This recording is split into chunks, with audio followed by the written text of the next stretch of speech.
very good presentation. Thank you. Thank you.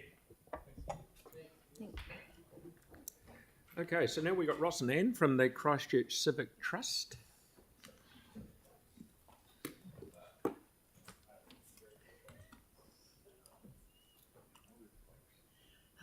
Not this time. Now, I don't know about things. The microphones seem to be on anyway. I don't know how things are on the screen or not.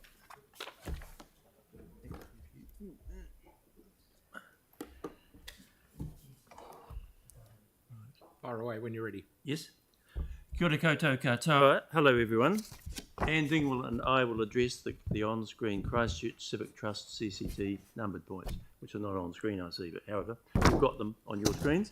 1. Given the enormity of the post-earthquakes demolition of heritage buildings, with continuing need for remediation and strengthening, CCT echoes the call by Mark Gerard, Chair of HPC, for the Heritage Incentive Grants to be reinstated. I believe Mark will be talking tomorrow about that. This is most urgent and would represent sound investment in city identity, including in terms of tourism. Points 2 to 4, special heritage funding planned must continue, please. The unfortunate state of the provincial council buildings weighs heavily on the conscience of the city. All speed to its restoration with a reactivated advisory group. Point 6, is the $1,800 charge for all non-notified work on protected heritage trees sufficient? Are the penalties for destroying protected trees adequate? CCT suggests that all libraries display a list of protected trees to better inform the public. This may help deter those who consider flouting the rules, and Jocelyn Slee, our board member, came up with this idea. 7, as the 2022 letter to the editor noted, which is on your submission, the proposed demolition of the award-winning South Library, which got the CCT Supreme Award in 2004, flies in the face of the city's 2019 Climate Emergency Declaration. CCT repeats Leanne Dalzell's words, and ours, the greenest building is the one standing, even if earthquake strengthening is needed. Major demolition, financial and environmental costs are avoided, embodied energy is retained, new build environmental impact is much reduced. CCC needs to trailblaze, insisting on emissions audits with every large project. This acclaimed, much-loved library should be remediated for citizens and the planet's sake. And point 8, CCT supports a funding increase as noted, perhaps Hardy Chambers. We're checking that the term listed is used correctly, and that's explained in the submission. But in summary, listed equals Heritage New Zealand, not generally protected buildings. The term scheduled refers to CCC generally protected under the Christchurch District Plan buildings. 5, Anne. Thank you. Right. Point 5, Hagley Park, council fees for commercial events. Hagley Park, with its magnificent trees, lakes and open spaces, is not only a prestigious setting, but is arguably the premier setting for hosting outdoor commercial events in Christchurch.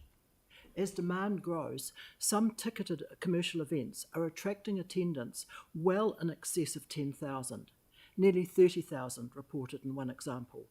Yet the upper fees limit for commercial events is set at attendance of 10,001 plus. It follows that the larger the event, the greater the pressure exerted on the public park environment. More heavy equipment, more vehicle movements, and limited public access on non-event days. Accordingly, the Civic Trust recommends raising the upper commercial attendance number in incremental levels to provide for attendance ranging from 15,000 to 30,000, along with the corresponding increase in commercial fees. Banner frame hire. The Civic Trust recommends listing 2 categories with corresponding fees, one for community and not-for-profit events, the second for commercial and private events. Thank you, Anne. Are there any questions? We've got nearly a minute to fire the matters.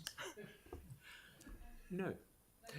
Sarah, Just, thank you very much. Ask if someone could forward to Ross the council report from when we made the decision on South Library, just because it deals with the climate. There's a specific climate assessment. So if we could send you that information, you'll be able to get the more background on it. That'd be great. Right. Now, thank you, Sarah. And in my letter to the editor, I said it seemed time that the bean counters and the environmentalists on council talk to each other. I presume that's happened. I hope so. And also the engineer's report. It seems very odd that the whole building should be less than 34%, given that it was built in 2004. And that's why we think remediation should be actually seriously considered. Thank you. Thank you very much. Thanks for coming in. Okay.